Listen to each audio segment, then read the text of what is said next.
Hey, y'all. Welcome back to Members Club. Are you doing that because of my camo sweatshirt? Is that No, what I was doing it inspired because I feel like I look very like Southern chic in my like blouse dress. Oh, yeah. I'm channeling my Southern charm. That's right. We didn't coordinate this. No, we and did I not. look like Southern hunting girl. You look like my dad who just got back from hunting. And I'm like, Daddy, Thank you so much. like, please buy me this. God. Everybody has one. Oh, I'm rushing my like God. phi delta zeta gamma. No. Oh my God, wait. Speaking of, before we get into anything, Arynne, did you see that the pledge who's in Texas, I don't remember what university, just won the $1.8 million Powerball? Wait, sorry, No, I didn't. no. Not million, billion. Billion with a B. No, I didn't see this. There is a college student now who is, he's splitting it. There was one other winner. Yeah, he's this guy. He's pledging a fraternity somewhere in Texas. He just is one of the winners. It was just announced of the $1.8 billion jackpot. And I'm like, wow. do you still rush a fraternity? Do you still go to college if you have, of course, you're not going to get all that money once they take out taxes. And once, you obviously will opt for the lump sum of cash rather than like the payout over however many years. So you're not going to get fine. that much. But still, you fine. get $400 million. Like, do you still go to college? No, right? That's a really good question. Maybe he stays and just parties and pays for all the beer for 4 years. Maybe he buys the frat house and he's like, no, I'm not rushing anymore. I'm buying your fraternity. Oh my God. No, my brother got tickets. I think he did. And because he wrote in our group chat saying, I'm sorry, we didn't win. I guess God didn't want us to. No, God did want you to. You just, It wasn't our path. God has other plans for me. God wants me to make money the honest way, which is not doing weird stuff on the internet, no OnlyFans, no Powerball, just shit-talking leftards is God's plan for me. Okay, so question, and you have to answer honestly. If let's say God did have it in his plans to have you become the jackpot winner, would you have shown up for today's podcast?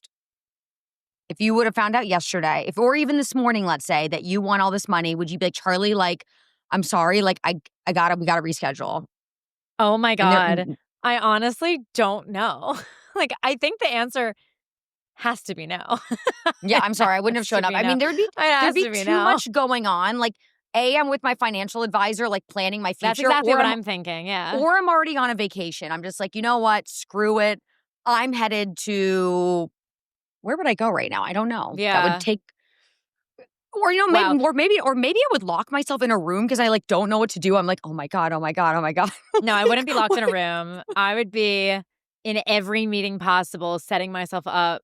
Like, I'd probably just be with financial advisors. I'd be in like very sober meetings, just planning it all very well. Like, I wouldn't be in party mode. But dear listeners, we will always be honest with you. So I'm not going to sit here and pretend that I would be on this podcast with Charly. No, absolutely not. Like, we wouldn't be here. I think we would return at some point. We would return. Or maybe we would be on a private jet doing the podcast episode from 10,000 feet. I was going to say that would be next week's episode because this week I'd be with my financial advisors. Yeah. So, shout out to David, my financial advisor, who called me just before this, by the way. Love you. I guess I'll take this opportunity to shout out CJ, my financial advisor. Okay, amazing. We'll have to send this to them. Okay, talking about windfalls of money, though, when you didn't really earn it, this isn't luck, Charly. This is, I think, just flat out corruption. Did you see the headlines this weekend that Ilhan Omar declared in her financial disclosures for last year that she is now worth $30 million? Isn't that interesting? You have these public servants, if you will, who are just, they're so just beside themselves of what it looks like now, this poor territory that they've found themselves in. And then suddenly their bank account shows a completely different picture. All of them do this. I also like the fashion this woman is rocking. Like, it's one thing just to, say, oh, I'm worth this much money, but we can tell because you're wearing like the most expensive outfits that don't belong on a poor person's body. So yes, you are doing just fine. And looks like our money has become your money, although we never intended it to be. I want to read you some of the details. I read about this in my hard copy of the New York Post that I get delivered to myself in Florida every weekend. Of course you do. And You're a grandma. And I'm actually like a grandpa. Like I'm like an old white man. This is one of the sentences that caught my eye, that she paid her now husband for political consulting. A lot of them do this to get around, different laws. She paid her now husband at least $2.8 million for political consulting when she ran for Congress in 2018. There was a complaint to the FEC about these funds, but I think they were just dismissed at some point. I want to add that this husband that she was funneling the money to is actually her third husband, her first being her brother, the second being some other guy, and now the third being the guy she's funneling money to. She's funneling money to the third husband. Now, unfortunately, what this stirs up in me is just feeling sorry for myself because, Arynne, I perceive myself to be relatively normal, certainly more normal than Ilhan Omar. And somehow she's already managed to get married 3 times, and I have yet to find a single person who is willing to share their life with me. I mean, maybe they would have, but who has actually taken the step to propose and make it official. Does this say something about me and you, or should you get your brother, like maybe he needs to step up? I'm sorry to put your brother in that situation because I've met him and he's such a nice guy and he's probably like, oh my gosh, He's listening to this. He always of course listens and gives criticism back. Very loving criticism. So Charly hasn't had a husband number 1. Neither have I. And Ilhan Omar's on husband number 3. I'm not sure any of those statistics are good for anybody. No. What I noticed is her husband, like many other liberal women who love to hate on white men, they love marrying white men. They love it. You see that a lot. And I would like to make the point also, and there are some cases that I'll point to that it's not, people that are hating on white women per se, but you just do notice there are a lot of very prominent women who choose to marry white men. And I don't know like what that necessarily says, but it's very often you see that occurrence occur. Yeah. No, and by the way, you see this with the squad members, but you also see this with celebrities like Serena Williams, right? She married a white guy. Serena Williams was exactly who I was thinking of, yeah. Also, even Don Lemon is with a white... He's with a white guy. They're all with white guys, okay? So spare me your crocodile tears about white men. You're all married to them, or you're at least sleeping with them. So that's on that. I want to read you this other part of the article that really caught my eye. I am now reading the digital version. I don't know why I just misspoke. Oh, okay. We put the newspaper away. Okay, good. The news. You can't read it anymore because her fingerprint smeared it too much from turning the pages. The ink, But this I thought was outrageous because I somehow was unfamiliar with this part of the lore of Ilhan Omar's life. Because as we all know, she was married to her brother. Then she married another guy. Then the way she met this third husband is, I'm so thankful to the New York Post for teaching me this. While running Omar's congressional campaign, Minette cheated on his wife of 7 years with her. So she was paying him millions of dollars while running her campaign. And then he was sleeping with her while cheating on his wife, according to his ex-wife's divorce filing. So we're going to say allegedly here for legal purposes. He came home one night in April 2019 to announce he was in love with the congresswoman and heartbreakingly that he had never loved his then wife, mother of their 13-year-old son. After news of the affair broke, Omar's husband of the time then too filed for divorce. Minette converted to Islam and became Omar's third husband. See, Ilhan Omar's acting certainly like a Muslim man in this story arc. Yes. But is this what a Muslim... If you're really religious, is this the way? Is this what Allah accepts? Could you imagine if she was actually in a Muslim country and she behaved like this? We would not be Oh. speaking of her anymore. It would be in the past tense, but 100%. no, but that's the hypocrisy of all of it, right? Like, do as I say, not as I do, right? Yes. It's all one big sham. I mean, remember what was it? Whose office was it? They had the trans flag hanging outside of in the Capitol building. It was one of the squad members, and we were just like, well, Rashida Tlaib always has the Palestinian flag, but it's one of them. Yeah, it's just one of those things. Hypocrisy is always outrageous. Charade. But the photos you mentioned before, everything that Ilhan Omar has been wearing and how it like. I mean, I bet her hijab is like Chanel or something or Hermes, and it's so Gucci. outrageous. Yeah, but have you? That'd be way more Middle Eastern for to be Gucci. Have you ever been to the Capitol and seen where members of Congress work? Have you seen their offices? I actually have not, Arynne. I rely on you for those details. Okay, so we could bring honestly. I mean, I went as a kid also, so I did remember it. And January 6th, I'm kidding, I wasn't there. I was in Arizona, but like it would have been funny. It was lit. No, but when you go, you see like these offices are so opulent. It's actually interesting that senators. I've been in both congressional offices and senatorial offices, and the Senate offices really feel like a business. You feel like you're in a corporation. It's very professional, very serious, and you go into the chambers of Congress and they have these massive vaulted ceilings and it's marble and like grand, wooden desks and chairs and like and very it's like it's so fancy and you can see how someone gets a grandiose idea that it's like you feel like you're in a palace. And I think they should be sent to the former FBI building that they're moving out of, where it's like a converted hospital, basically. It's like disgusting and fluorescent lighting.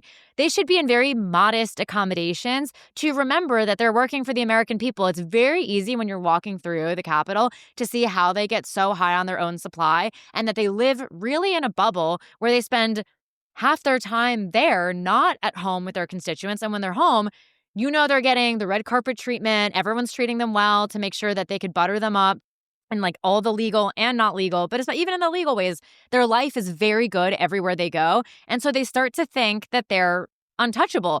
I think that every member of Congress should be paid the salary that is the average salary of their district. So they understand what it's like to actually be one of their constituents living in their district, not like in DC where they're in these fancy offices in the Capitol. And I think then you also draw the comparison to Donald Trump, who obviously has a ton of money, but it is for that reason, and the reason that he is actually exerting himself as a public servant, that he's not taking any paycheck at all. I mean, listen, people say, oh, who cares? He has money. No, what do you mean who cares? Rich people are the cheapest people of them all. Believe me, I have interacted with many people who have tons of money who are unwilling to part with even a few dollars unless it makes sense for them, because that's exactly how they manage to stay wealthy. So the fact that Trump, who could be doing, imagine what he could be doing with his time and money.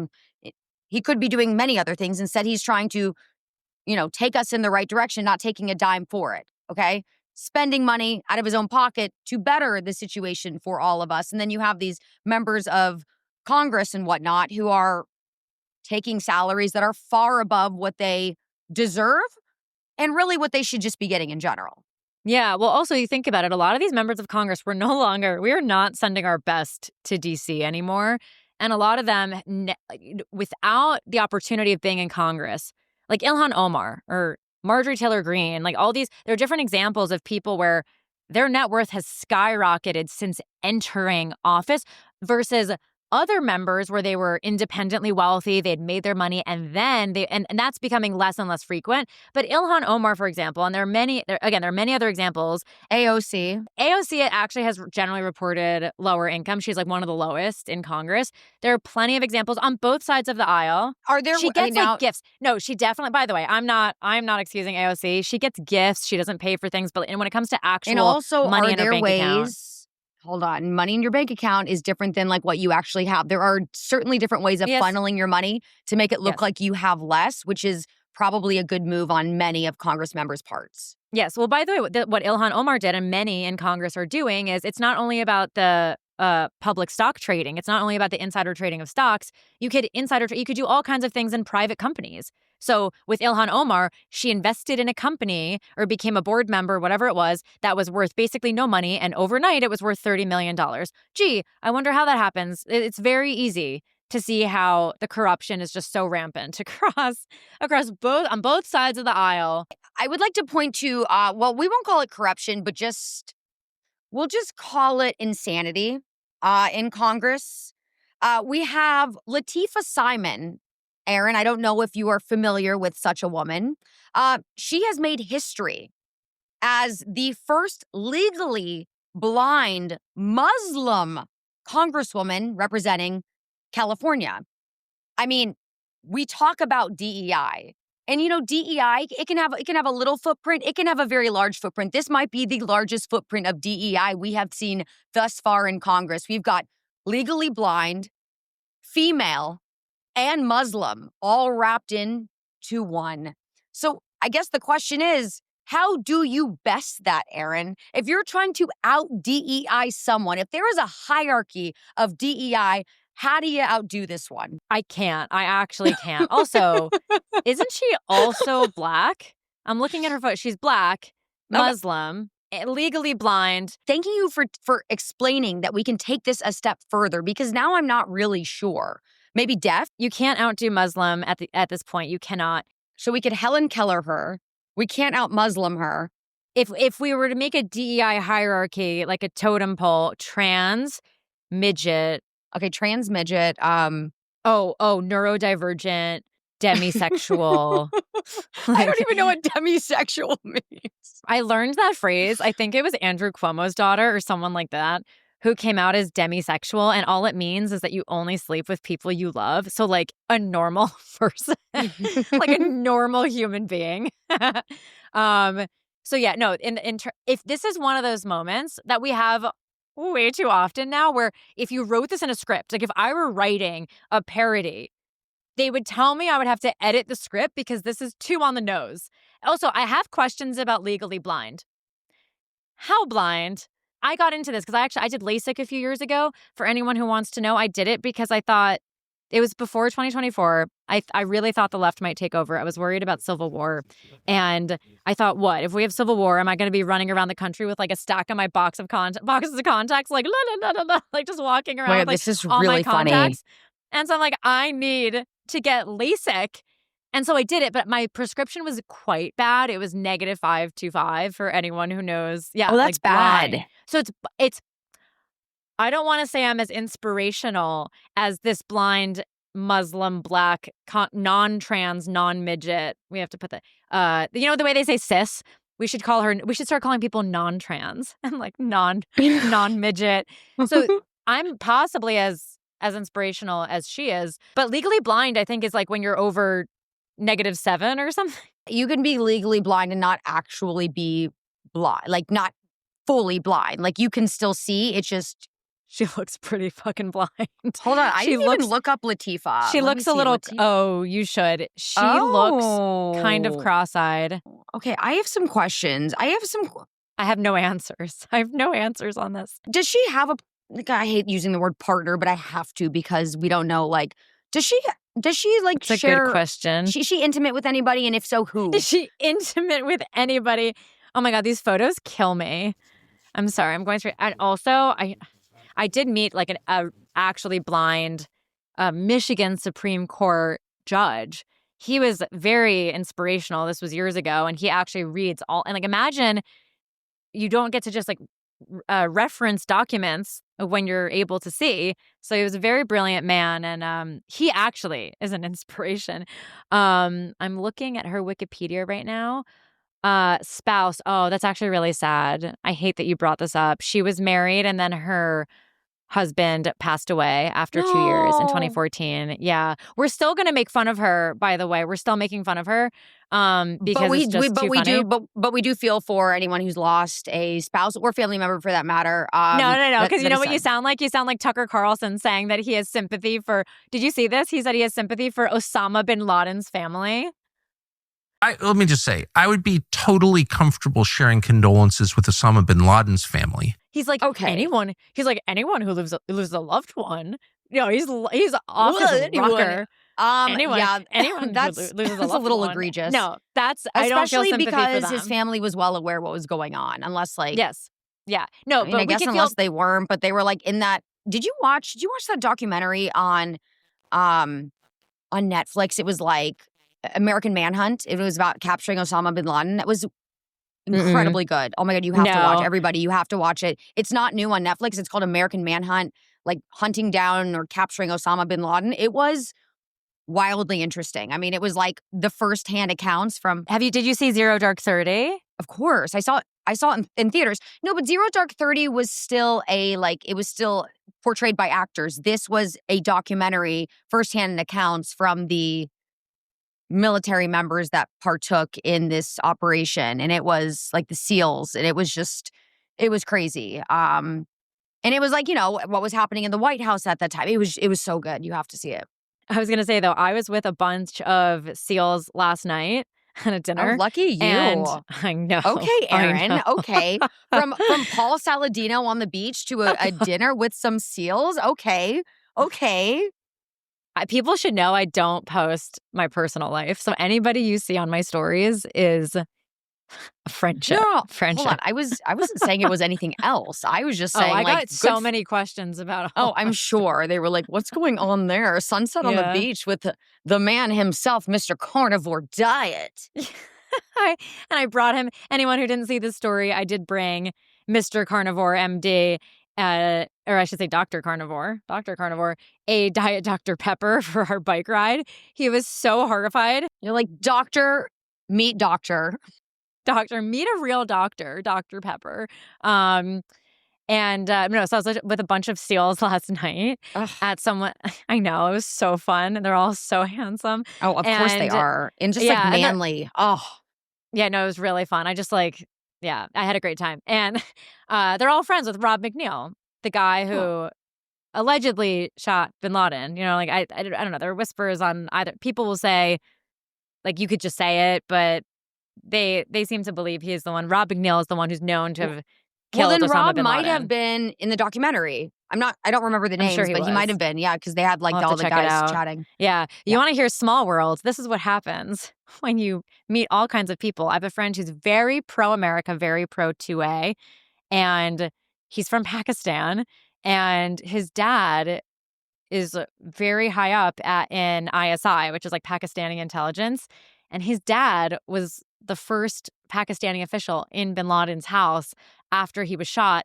So I have friends who are friends with Rob, who killed bin Laden, and then I'm friends with the guy whose dad was the first one in the house after SEAL Team 6 left.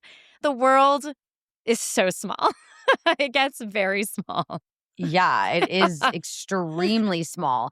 I feel like this is maybe a proper time to get our respective opinions on the Department of Defense transitioning to the Department of War.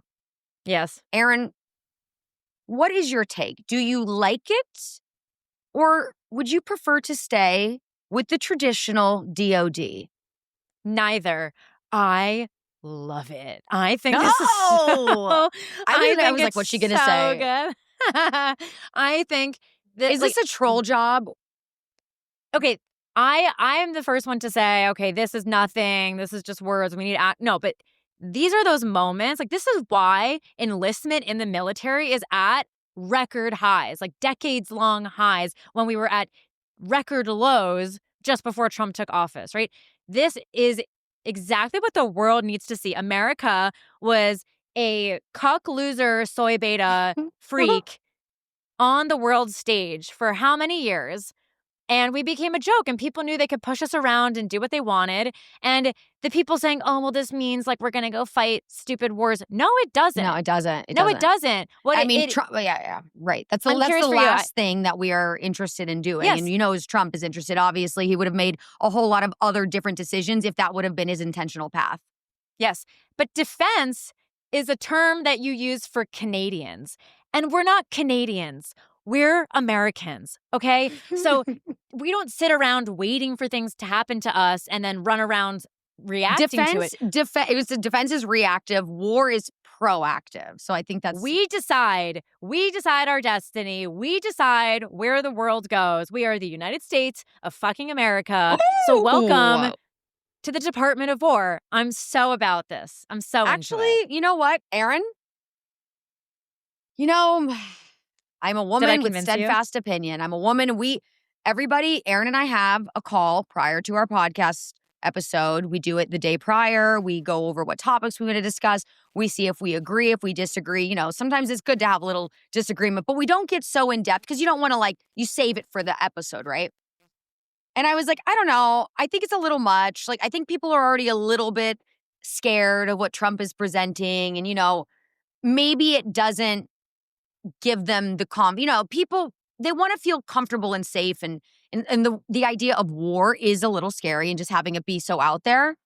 But I think I'm sold. That was a really strong presentation. And if you were in a debate club in high school, kudos to whoever the teacher was. No, I like it. I mean, do I think that there's going to be a good chunk of people rattled by it?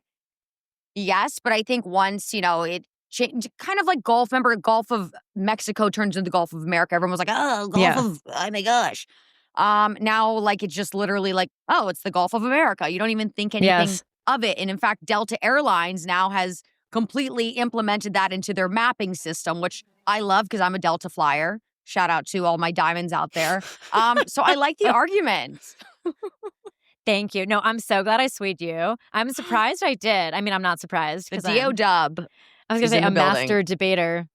Sounds like something. No, but but I was about to say, you said it's going to rattle some people. Yes, we should be rattling people because who are we dealing with right now? We're not dealing with negotiating treaties with the French.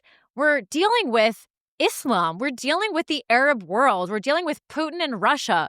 These are people who only understand strength. The language that they speak in is bullying and strength. So that's how we have to be. That's why Department of War connotes something much more powerful. And yeah, we could have a nuanced term that's long and has all sorts of, I feel like, did you ever read this book? Never mind. I'm going to it reminds me of a book from childhood I'm not going to get into right now, but there's a little engine that could. No, it reminded me of, there's a book about someone who has an older brother. It's it was about a Chinese family and how the older brother has a really long name and Tiki Tiki Tembo, No Saw Rembo, Chari Bari Ruchi, Pip Berry Pembo has fallen into the well. To the well, yes. I bring up this story of Tiki Tiki Tembo. I won't get into his whole name. I bring this up at least yearly with Tembo. My best friend from childhood. I remember it vividly. Yes. Oh my God. Of course I know it. So yeah, we can have a Tiki Tiki Tembo freaking department name. Department of Tiki Tiki Tembo. When are we getting that? But you know what? Department of War, it's decisive. You get the picture. Don't mess with us. When the Ottomans were actually a feared empire, the Ottomans were the ones that introduced drums. So percussion, the whole percussion section in an orchestra was not present until the Ottomans introduced it to European music and to European culture. So if you look at music from before that, it's light strings and it's very cutesy and it's quartets. It's you imagine a string quartet. That's what European music sounded like. The Ottomans come in and there are records of Europeans talking about going to war with the Ottomans and having the fear instilled in them from the drums.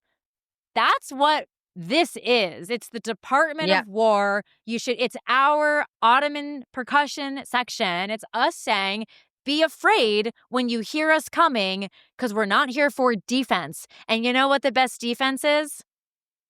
Offense. So, yeah. Jinx, you owe me a Diet Dr. Pepper. Done. Paula Saladino, a Diet Dr. Pepper. You're coming to New York soon, and I hope, Arynne, that when you do come to New York and I give you said Diet Dr. Pepper, that you don't have any flight delays. Because there are some changes sweeping the nation, and this one's not a good one, okay? We have talked in the past, Arynne, about some of the changes, the implementations we have seen in airports. nationwide that we really enjoy, right? Like no shoes off in TSA anymore. That's excellent. The idea that we may no longer have to condense our toiletries into smaller bottles because like the ounce limitation may or may not go away, which us women would absolutely love.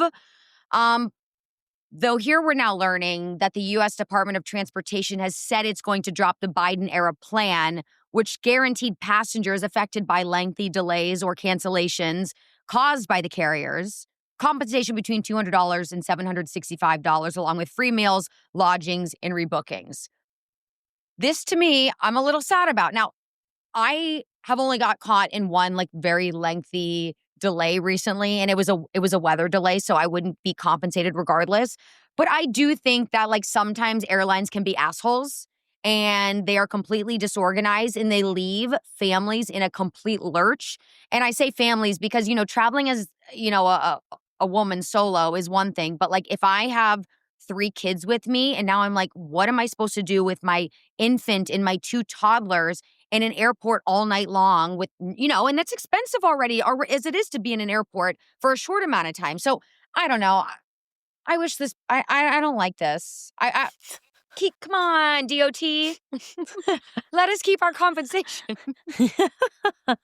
I agree with you, but Yeah. I would trade the compensation for just, we're never going to get it, but for just more accountability and more information. I've had, I don't know, I fly a lot these days and I feel like I just have a mix. Sometimes everything goes smoothly and sometimes you're spending the entire day in the airport. And the worst is when you can't leave and go anywhere because they're making announcements at the gate. So you have to stay on top of what's going on. So, you guys should know, I axed this topic from the pod, but Charlie's so passionate about this because Charlie travels like pretty much I do every travel week. a lot. I'm actually That leaving, we did this week for San Antonio. For UFC. We're talking about this for Charlie. Oh, remember the Alamo. Yeah, I remember it. I went. I've spent several hours at the Alamo. I might go back and remember the Alamo some more. That would be beautiful. I'm going to only share 20 seconds of this. We're going to move on to a topic involving Trump because I do just have to mention, since we're talking about San Antonio, that the time I went to the Alamo, I was by myself going to Big Bend National Park years ago because I'm doing all the national parks. And I was pulled over twice in the same county on my way to the Alamo. And they were like, give this girl is in a huge rush to get to the Alamo. Let her get to the Alamo. And they don't give tickets out in this county. They just give you a warning. So the first time I got pulled over, and both times were not my fault. Different rules in that county than here. We're like, whatever, it doesn't matter. I was really not speeding. It was like a 70 zone. I was going 80. It wasn't that big of a deal. But the second time I got pulled over and the officer said, okay, ma'am, like, we don't actually write tickets here. He's like explaining it as if I didn't hear it 30 minutes before. He's like, ma'am, we don't write up tickets here. I just have to run your license. So we just have a little note in the system. And I was like, you see, you're actually going to find another note from like 30 minutes ago in the same county. Oh my gosh. And I was shaking. I got to the Alamo shaking. So I need to go back because I had So now you really remember the Alamo. Oh, I remember the Alamo. Okay. But I wanted to talk to you to close out today's episode. I have to make one comment. Okay. My Alamo distinct memory is that at the time I was driving my mom's Trailblazer that I was then given, once I turned 16 in high school. At this point, I'm in college. It is literally about to break down. And my my side mirror was duct taped onto the side of my car and it flew off when I was leaving the Alamo.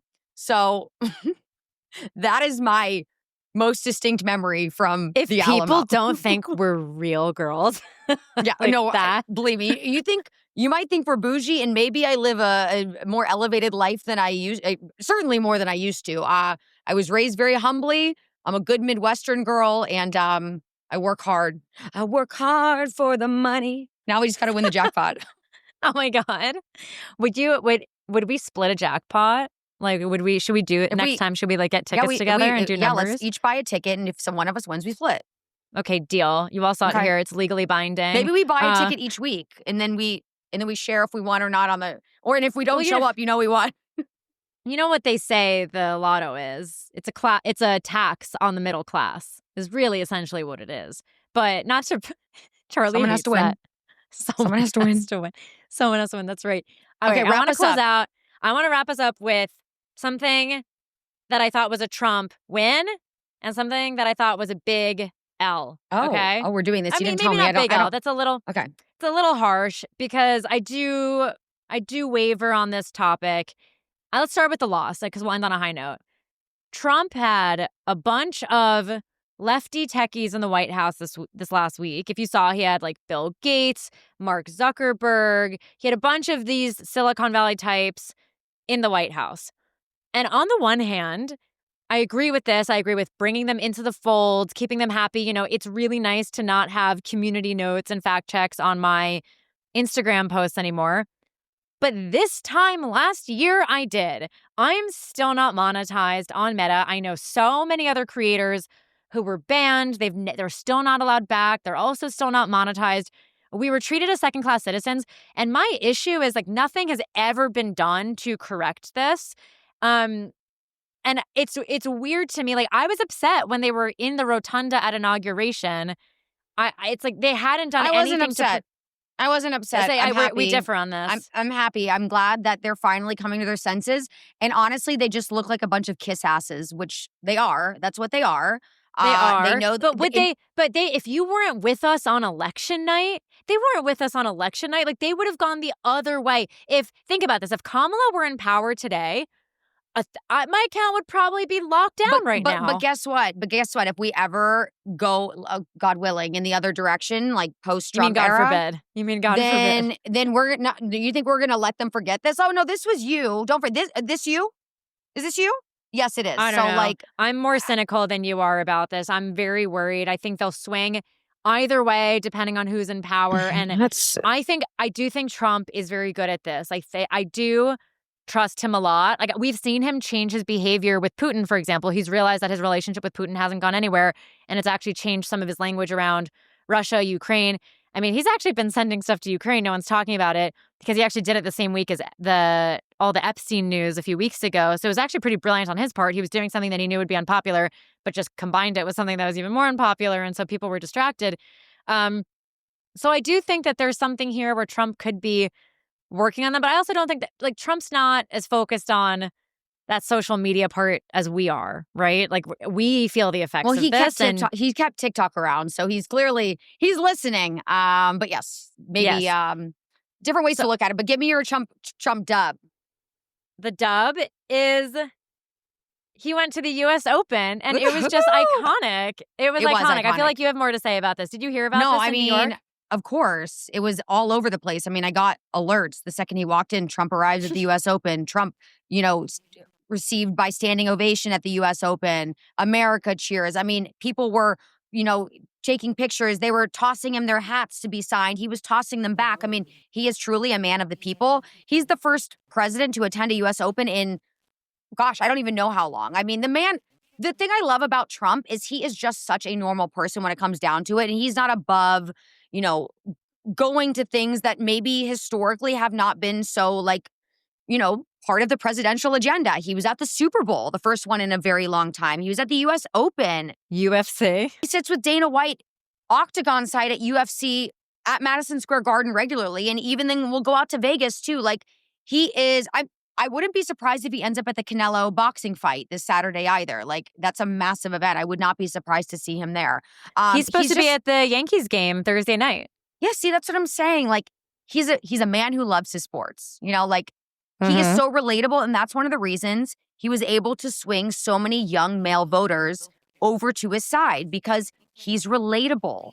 He's not trying to pretend to be something he's not. I mean, I just love it, especially as someone who's been involved in sports my whole career. Like, it makes me so happy to see. And I think, like, it's just a cool atmosphere too, especially in a place like New York that, to your point of this time last year, completely different story. Now it's like everyone's excited. Yeah. So, it's what's good. funny? It's great news. The one thing I'll say, though, is, like, we talked about this at the beginning and we're wrapping up at the end of how Trump is relatable. But what's funny is he's also not. Like, this is a man who flies on a private jet. He's super wealthy. He has really opulent apartments. I remember being a kid growing up in New York and seeing the magazine spreads with, like, all the gold and marble in his penthouse apartment. But he doesn't pretend, unlike the members of Congress who pretend to be just like their constituents while just raking in tens And of they're millions of dollars. literally, yeah. And they're just rolling in it.